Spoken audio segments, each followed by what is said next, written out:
Our next story is called Detective Biscuit. It's about a cockapoo who loves solving mysteries. But this canine detective isn't quite as good as he thinks he is. Will he crack this case, or will it be a canine catastrophe? Let's find out. One morning, Biscuit was hanging out at the park with his best friends, a little girl named Lily and her little brother Sam. Now, Biscuit was a small but fluffy ginger cockapoo with huge, sparkly eyes and a tail that never stopped wagging. He loved sniffing everything, chasing butterflies, and, most of all, having adventures. And he turned every walk into an exciting quest. This morning was no different. As they were playing, suddenly Sam cried out, "Oh, no! My shoe! My left shoe! Where is it?" He looked all round frantically. "I lost my shoe, and without my shoes, I can't go to school." Biscuit's big ears perked up at the sound of trouble. He knew just what to do. His tail started wagging excitedly, and with a dramatic woof, he announced, "Don't worry, Sam. I'm on the case. Fear not. Here comes Detective Biscuit." Now, it wasn't often that Biscuit got to play detective, so he wanted to make this case his best work. So he grabbed his trusty magnifying glass, or well, really it was just the one from the playground, and put on his detective hat, or rather the bucket that he liked to pretend was his detective hat. Then he set off to investigate, sniffing the ground as he went. After a while, he sat down and looked at his friends. This case is a real head-scratcher," he said in his best detective voice. "But I have a brilliant idea. You could go back home and get some juice boxes. That's always how these mysteries end up getting solved. In the movies. Right, Lily?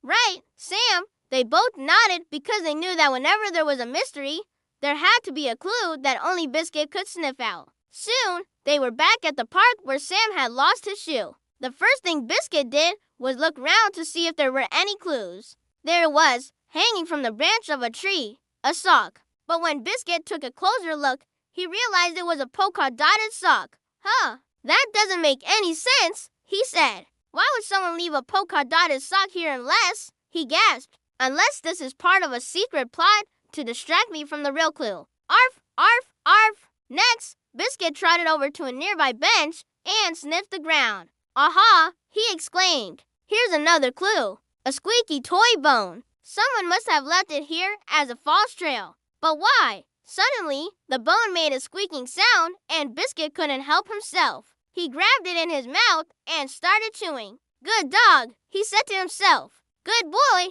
Biscuit. Remember the case, the mystery. But a tasty treat like this is hard to pass up." What was that? Am I right? He sighed happily as he chewed on his prize. Then suddenly, he remembered he was supposed to be a serious detective. He shook his head and dropped the bone. He still had to find that shoe. Just then, Biscuit spotted something had buried in the sandpit. Could this be it? The shoe? Let's take a closer look. He started digging in the sand with his paws. There's something in here. But it looks like he paused. It's not the shoe. It's a sandwich. A half-eaten sandwich? He took a big bite out of it and said, "This looks like peanut butter. That's my favorite." Wait, am I focusing on the wrong thing again? I have to focus on the case. Sandwich can wait. He continued to search and soon found more clues. A red ball, a crumpled piece of paper, a fallen leaf, even a ladybug crawling across the ground. Each time he thought he had found the shoe, it turned out to be something else. And each time, he couldn't help but try to play with the thing he had found. He rolled the ball around, unfolded the piece of paper, chased the ladybug, even tried to bury it. Oh, man, I wish I could give up being a detective and just play with these things instead. But that won't solve Sam's problem. I had to be strong. Finally, after a lot of sniffing and searching, Biscuit spotted something shiny sticking out of the flower bed by the slide. I found something. He barked. I think this might be it. With careful little paws, Biscuit started to dig. What could it be? What could it be? He wondered. A few moments later, he had dug up the mysterious object. Eureka, he said. I found it. It's a shoe. It's a little muddy, but it's a shoe. Just then, Sam came running over. Did you find it? Did you find my shoe? He asked excitedly. Biscuit held the shoe up in his mouth and wagged his tail. Of course I did. Buddy, I'm Detective Biscuit. Sam cheered and gave Biscuit a big hug. "You're the best dog in the world, Biscuit. Thank you so much." Everyone clapped and Biscuit strutted proudly, almost losing his balance in his excitement. "Ha ha. Another mystery solved by the great detective Biscuit," he said with a big grin. Suddenly, Lily giggled. Biscuit, aren't those your paw prints leading away from the shoe? Like you walked away from it after finding it." Biscuit looked down at his paws. Sure enough, they were his own prints, and they had been all over the place. "Oh," he said sheepishly. "Well, that's a blunder. But hey, the shoe's safe and sound, right?" He looked at Sam, who was still smiling. "Of course," Sam said. "Thanks to you, Biscuit."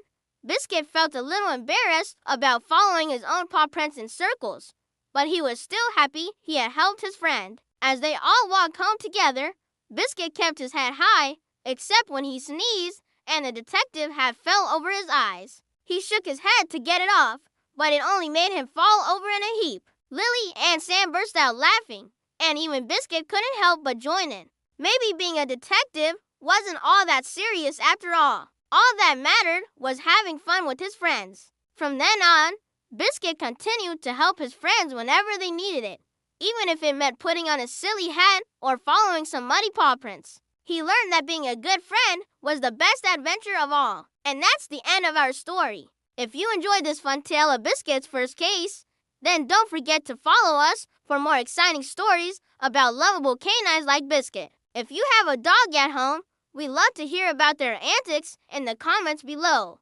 Also, don't forget to hit that thumbs up button for more doggy adventures. Thanks for watching.